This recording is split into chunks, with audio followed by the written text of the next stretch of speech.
أنا مع حضراتكم مرة تانية وبنكمل طبعا مع ضيوفنا اللي معانا في الاستوديو. طبعا أستاذ مجدي، قبل الفاصل كان مناقشة حضرتك مع طاهر عن جزئية المشروع اللي حضرتك قلت إن الحزب بتاعك فيه شاب فيه قدمه تحويل السولر لغاز. عايزين نعرف برضو نفهم بشكل أوسع عن المشروع وحضرتك عرضته ولا لا. اتفضل. هو المشروع بمنتهى البساطة بيخدم بالدرجة الأولى الأفران زائد مزارع الدواجن. مزارع الدواجن هي بتعتبر من المشاكل الكبرى في مصر النهارده، ويمكن أزمة الغاز زي ما حضرتك عارفة اللي احنا عايشينها دلوقتي سببها مزارع الدواجن.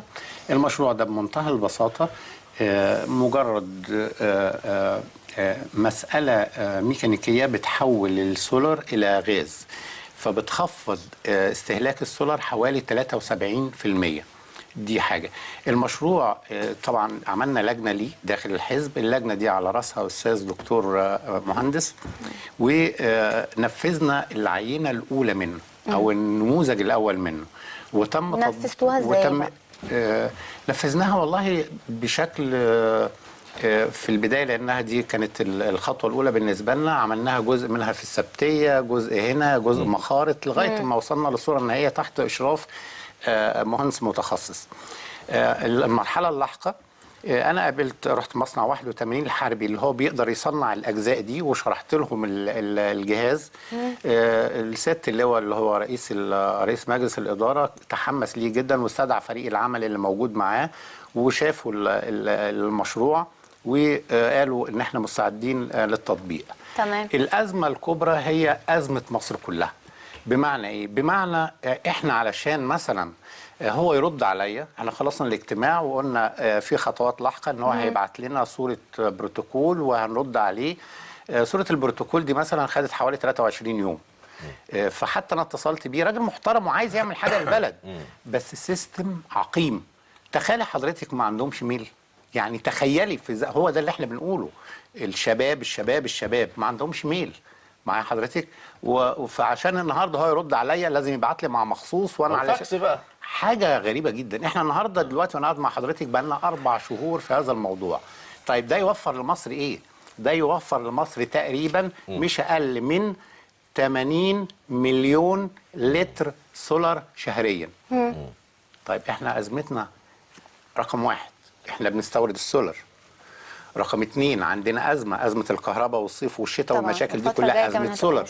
أنا النهاردة لما شاب صغير زي ده يحل لي أزمة بالضخامة دي، وإحنا مش بنتكلم في كلام افتراضي ولا بنتكلم في ورق، في كلام على ورق، إحنا بنتكلم في حاجة تم تطبيقها بالفعل. في ناس كتير في مصر عايزة تشتغل، لكن السيستم نفسه سيستم عقيم. المصانع الحربية دي لوحدها قادرة انها تنقل مصر نقله في منتهى الخطوره. احنا بنتكلم في عشرات الملايين من اللترات في مشروع واحد.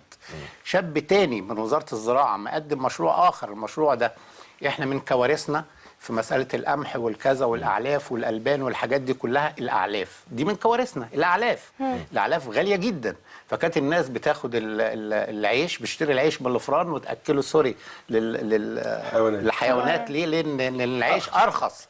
طيب احنا في مشروع من شاب برضو متخصص في وزاره الزراعه وقدم لنا مشروع متكامل. مصر فيها 27 محافظه، قال هنعمل مصانع اعلاف في كل المحافظات وبامكانيات بسيطه جدا، بحيث ناخد مخرجات كل محافظه نحولها الى علف. بمعنى مثلا في القاهره انا شفت المشروع ده. الرابتش هو اكتر حاجه موجوده في القاهره، ده يتحول لاعلاف. طب لو رحنا الواحات من مخرجات النخل هيتم، ومخرجات إعادة النخل تدوير بالظبط، ومخرجات النخل دي قيمه غذائيه اعلى حتى من الاعلاف بتاعتنا. طب احنا نتمنى استاذ مجدي ان المشاريع دي احنا عايزين نحول ده بس الارقام. لو تسمحي لي انت بالنسبه لي هنا بتوفري قمح، رقم 1. رقم 2 بتعلي ثروتك الحيوانيه. رقم 3 المصانع الالبان. مصانع الالبان النهارده 90% منها بيشتغل بودره لان مفيش البان، وفي التصدير بيبقى مطلوب اللبن الطبيعي. صحيح. يعني انت بتشتغلي على كذا محور. تمام. طيب انا بس هقف